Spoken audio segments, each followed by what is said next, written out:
बिस्मिल्लाहिर्रहमानिर्रहीम। अस्सलाम वालेकुम नादरीन, आप यूट्यूब चैनल देख रहे हैं। मैं इमरान खान हूँ। आज एतवार का दिन था, कोई बहुत ज़्यादा खबरें नहीं थी, लेकिन एक अच्छी खबर से बातचीत का आगाज़ करते हैं। और ये खबर है पाकिस्तान के लिए, पाकिस्तानियों के लिए एक नए एजाज़ की।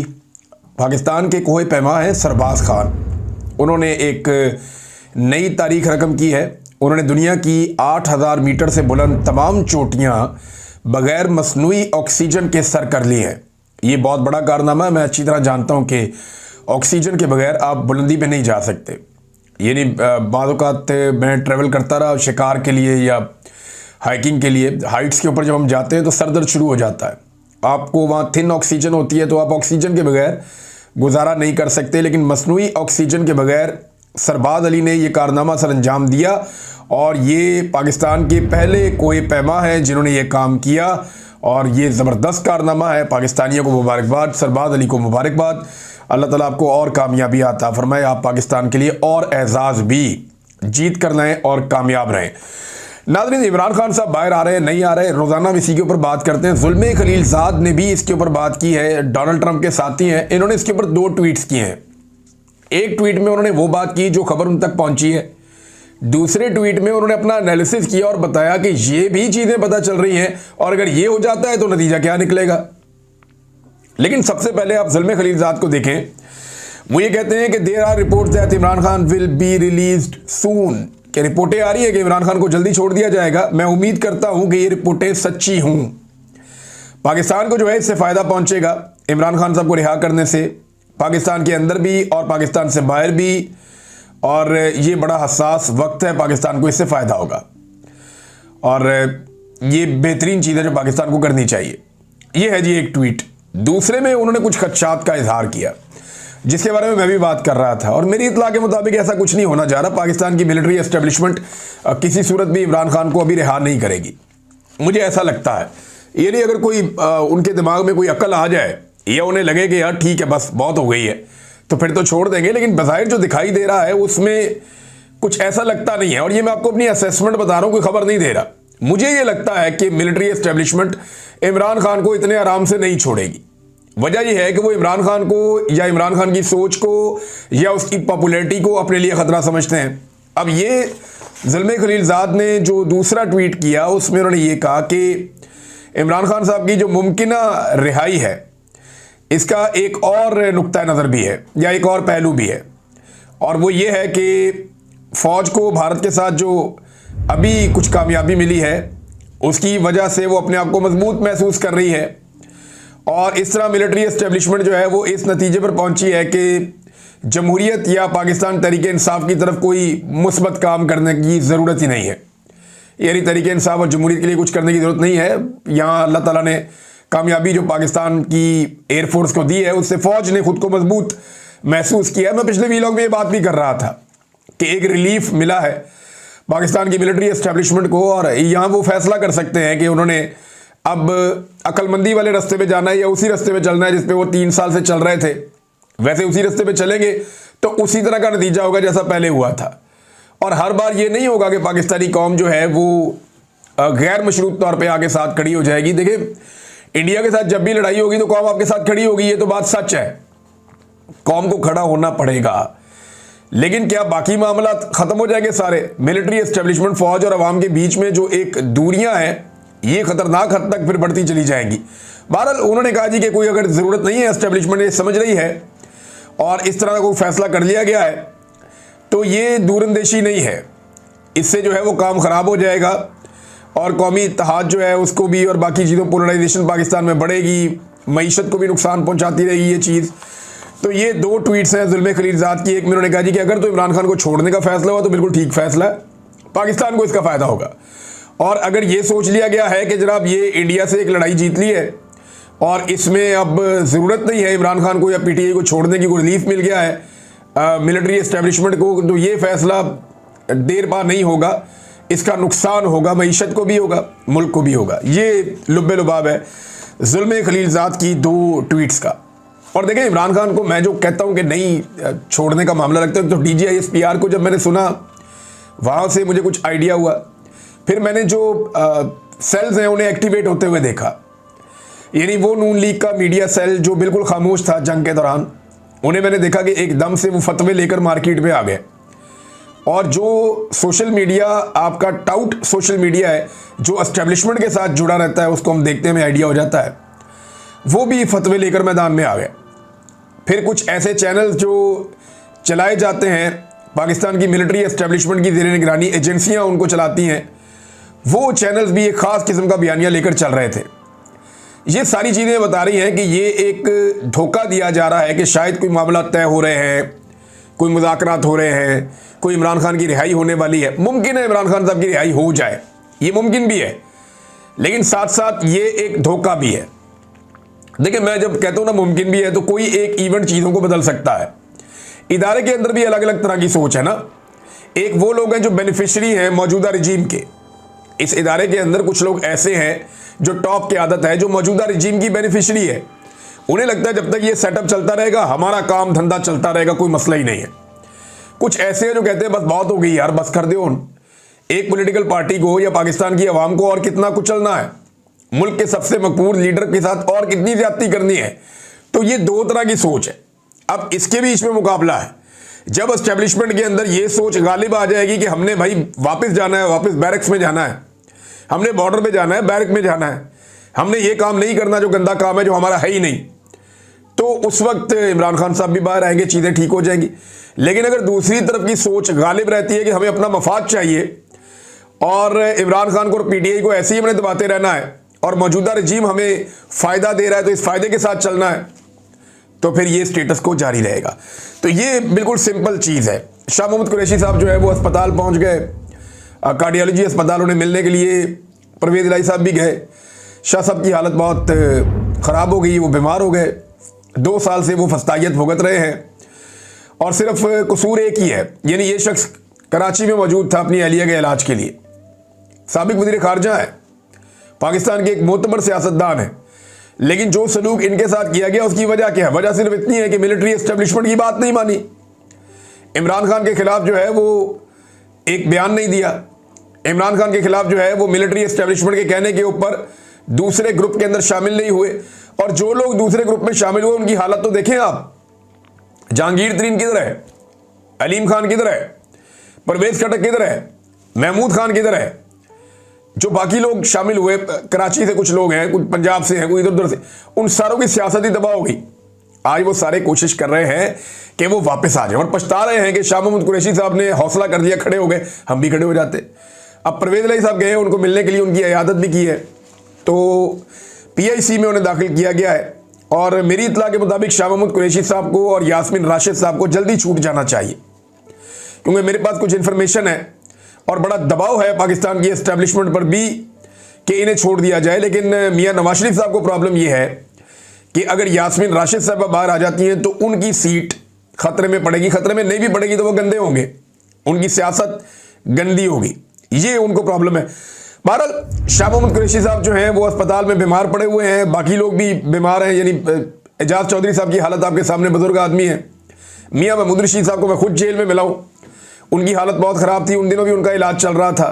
उमर चीमा साहब के बाजू फ्रीज हो गए, उन्हें नंगे फर्श पे नीचे सर्दी के अंदर लटाते रहे, तो उनकी भी हालत ख़राब हो गई है।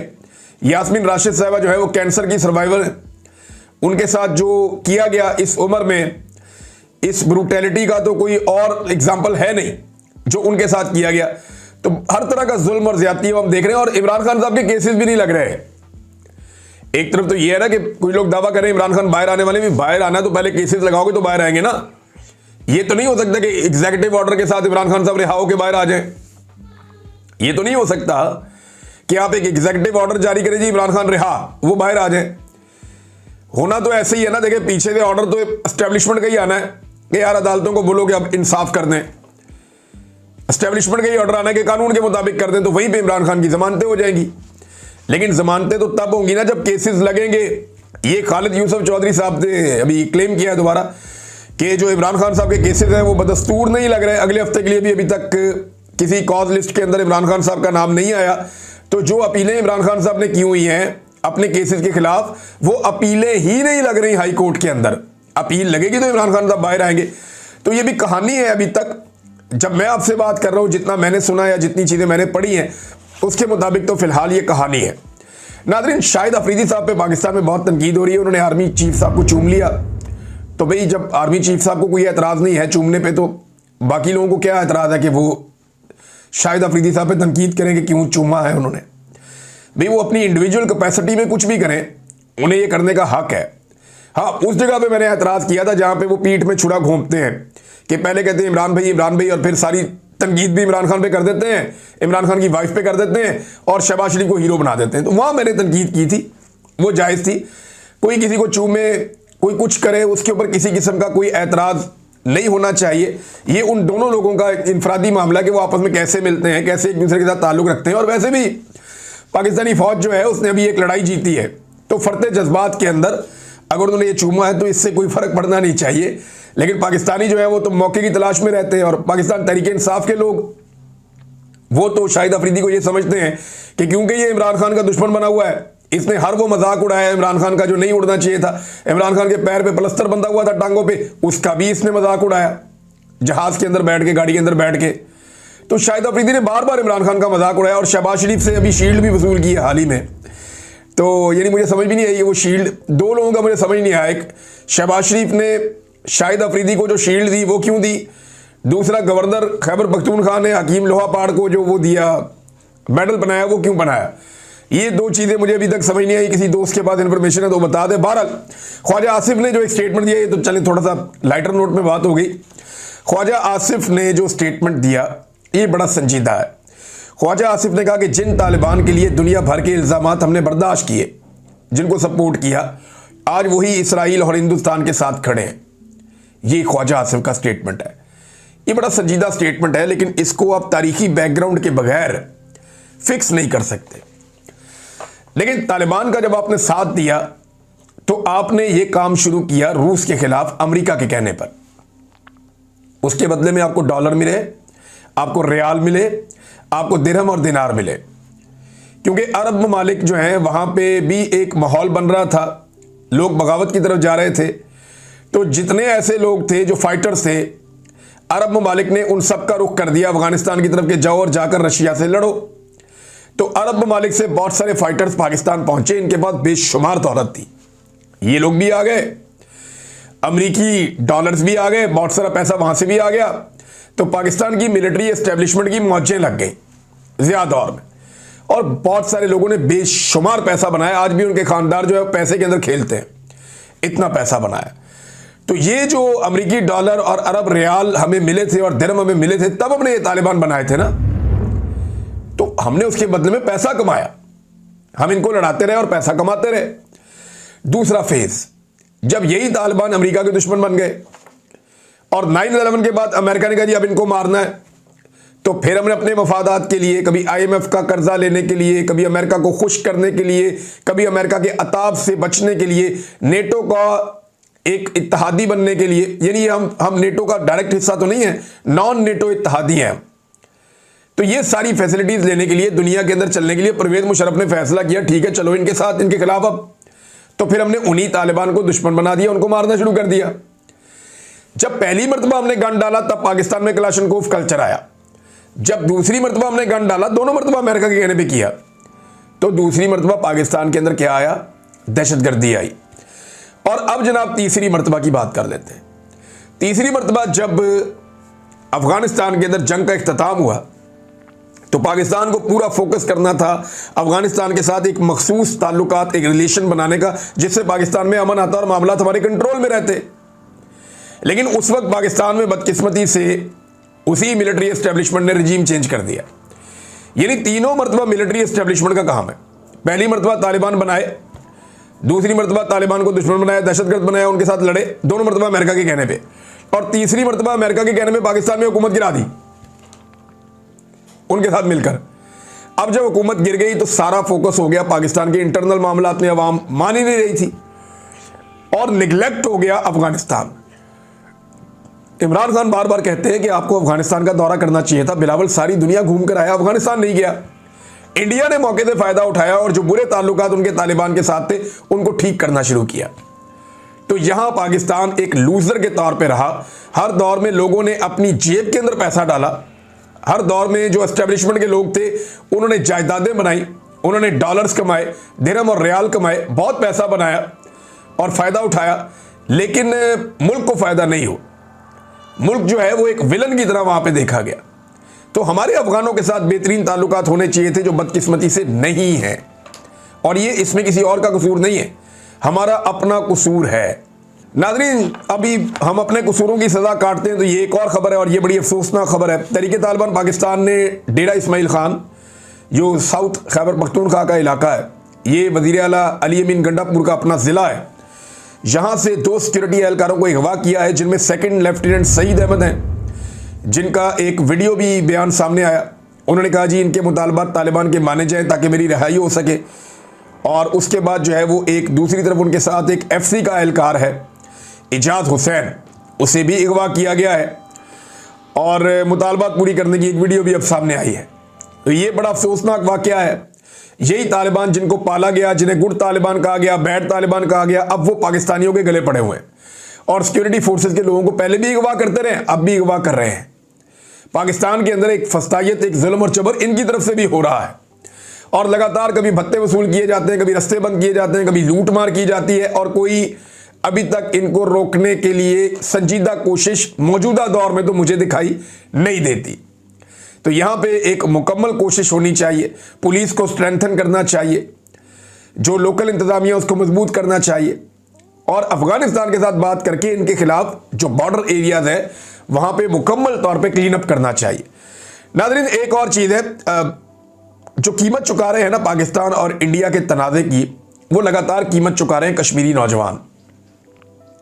महबूबा मुफ्ती ने भी इस पर स्टेटमेंट दिया है और ये साबिक वज़ीर आला रही हैं इंडियन ऑक्युपाइड कश्मीर की। तो अब उन्होंने ये बताया कि 3000 के करीब जो कश्मीरी नौजवान हैं उनको गिरफ्तार किया गया है पहलगाम के बाद से लेकर अब तक। ना सिर्फ 3000 नौजवानों को जो है वो गिरफ्तार किया गया, उनमें बहुत सारे लापता भी किए गए हैं, जबकि 48 कल तक की इत्तला के मुताबिक 48 कश्मीरी नौजवानों को भारत ने शहीद कर दिया, भारतीय फोर्सेस ने। तो लगातार कीमत जो है वो कश्मीरी चुका रहे हैं। पाकिस्तान तो सेलिब्रेशन मोड में चला गया है, भारत जो है वो अग्रेशन मोड में चला गया है। ये दोनों अपने अपने मोड में हैं, लेकिन वहां पे कश्मीरी इसकी कीमत चुका रहे हैं।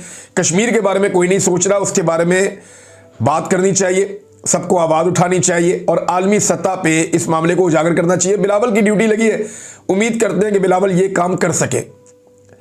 नाज़रीन, जो एक और खबर है, ये आखिरी खबर मैं आपको दे रहा हूँ इस व्लॉग में, ये भी बड़ी अहम खबर है कि जो चीनी हथियार है वो अमेरिका के लिए अब खतरा बन गए हैं। वो कैसे, मैं आपको बताता हूँ। देखिए, इससे पहले जो अमेरिकी हथियार है उनका मवाजना रशियन हथियारों के साथ किया जाता था और दुनिया में जो नेटो के ममालिक हैं या मगरबी ममालिक हैं उनके हथियारों का कोई मवाजना या मुकाबला नहीं होता था।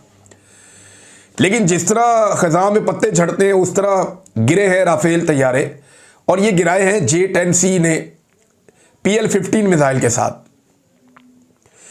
इसने पूरी दुनिया के अंदर जो है वो हलचल मचा दी है।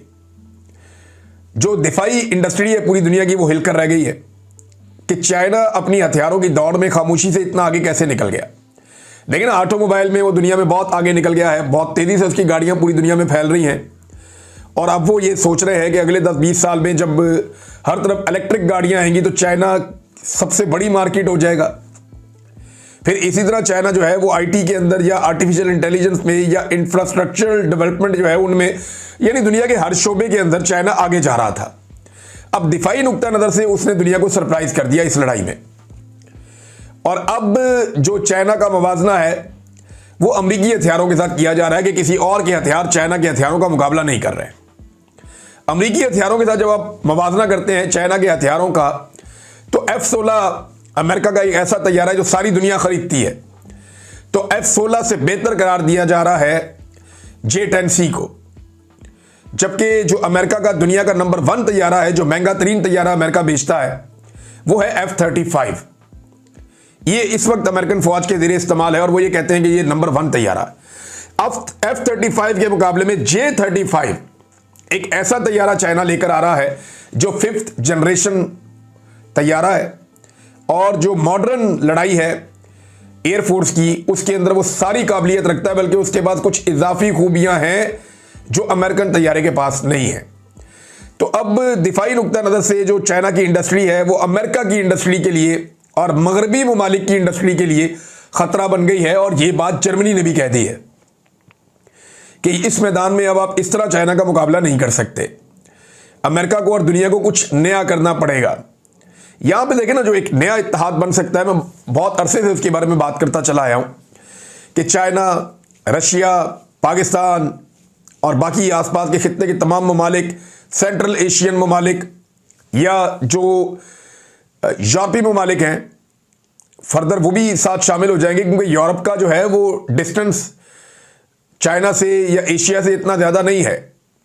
यहां से आप ईरान के रास्ते जा सकते हैं, तुर्की के रास्ते जा सकते हैं, ज़मीनी और समुद्री रास्ते इख्तियार किए जा सकते हैं। तो ये एक अलाइंस मैं माजी में भी बताता रहा हूं कि सेंट्रल एशियंस, ईस्ट एशियंस, ये सारे मिलके एक बड़ा अलाइंस बना सकते हैं। लेकिन यहां पे रुकावट सिर्फ एक मुल्क है, जो भारत है। अगर भारत होश के नाखून ले तो इस खित्ते में आबादी भी सबसे ज़्यादा है, मैन पावर भी सस्ती है, मार्केट भी सबसे बड़ी है और टेक्नोलॉजी भी बहुत तेज़ी से आगे बढ़ रही है, जबकि वसाइल भी कुदरती बहुत ज़्यादा है। अगर ये एक पूरा इत्तेहाद बन जाए तो यूरोप को और मगरिब को ये 2 दहाइयों में पीछे छोड़ सकता है। लेकिन उसके लिए भारत को जो है वो मुस्बत किरदार अदा करना पड़ेगा। अब तक के लिए इतने, अपना ख्याल रखिएगा, अपने इस चैनल का भी। अल्लाह हाफ़िज़।